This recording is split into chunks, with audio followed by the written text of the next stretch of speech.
avec Engie. Voilà, alors Engie qui a dévoilé justement en fin de semaine dernière pour 2019 ses résultats, avec notamment un bénéfice net d'1 milliard d'euros et un chiffre d'affaires à 64,1 milliards d'euros contre 60,6 en 2018. Alors c'était l'une des rares bonnes nouvelles de la fin de semaine dernière au niveau des actions françaises dans ce contexte assez chargé au niveau de l'épidémie.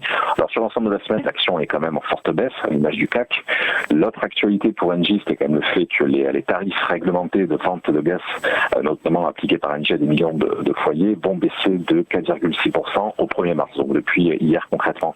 Alors ici aussi, j'aimerais indiquer deux niveaux de support qui pourraient être testés en cas de poursuite justement de cette baisse, principalement sur les 14,80 €, on en est proche, on est seulement à une vingtaine de centimes, et sur les 13,20 €. Alors pour le moment, on se repose sur ce premier niveau de support globalement. Son test est déterminant parce qu'en cas de rupture, le risque serait de sortir du canal haussier, sensiblement celui qu'on avait vu justement sur Vinci, et qui concentre ici les cotations depuis novembre 2016.